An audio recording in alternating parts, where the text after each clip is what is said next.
Salam dostlar. Bugün çoxlarının dilə gətirmədiyi, amma içində gizlicə yaşadığı bir mövzuya toxunacağıq: qızlardan qorxmaq. Bəlkə sən də qızlarla danışanda özünü narahat hiss edirsən, ürəyin tez-tez döyünür ya da tamamilə uzaq durmağa çalışırsan. Və bu hal sənə zəiflik kimi gəlir. Amma bilməlisən ki, bu qorxu təkcə səndə deyil. Çox oğlan bu hissləri yaşayır. Gəlin birlikdə bu qorxunun haradan gəldiyini və onu necə aşmaq mümkün olduğunu danışaq. 1. Bu qorxu haradan gəlir?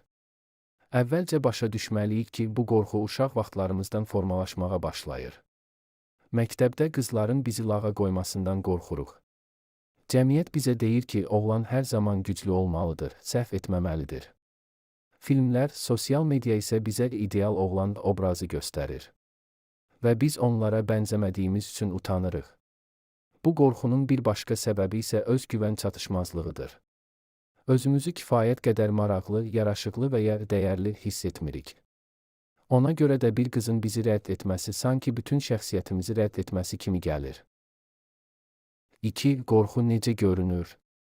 Qızlarla göz kontaktı qura bilmirsən. Danışmaq istəyirsən, amma dilin tutulur.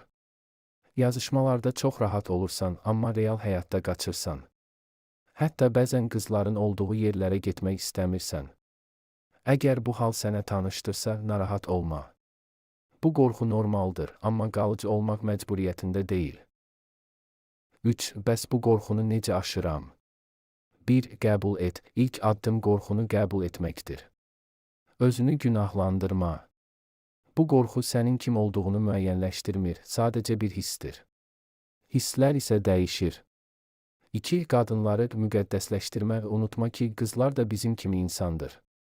Onlar da utanır, səhv edir, kompleksləri var, onları ideallaşdırmaq qorxunu daha da gücləndirir. 3. Kiçik addımlarla başla, salam vermək, sadə suallar vermək, bunlar böyük addımlardır. Başqa heç nə etmə, sadəcə göz kontaktı qur, gülümsə və salam ver. 4. Özün üzərində işləməyə başla, idman, kitab oxumaq, maraqlı bacarıqlar öyrənmək, bütün bunlar özünə olan güvəni artırır. Özünü sevdikcə başqalarının sənə necə baxdığını daha az düşünəcəksən. 5. Rədd olunmaqdan qorxma, rədd edilmək sənə qarşı bir hücum deyil. Bəzən sadəcə uyğun deyilsiniz. Və bu normaldır. Həyat davam edir. Sonda, qızlardan qorxmaq sənin zəif olduğunu göstərmir. Bu, sadəcə yaşadığın bir hissdir. Əsas məsələ bu hissə qarşı cəsarətlə davranmaqdır. Cəsarət qorxunun yoxluğu deyil, qorxuya rəğmən hərəkət edə bilməkdir. Unutma, ən böyük dəyişiklik, qorxunu görüb ona doğru addım attığın an başlayır. Əgər bu video sənin üçün faydalı olduysa, bəyənməyi və abunə olmağı unutma. Şərhlərdə öz fikirlərini bizimlə bölüş, heç tək deyilsən.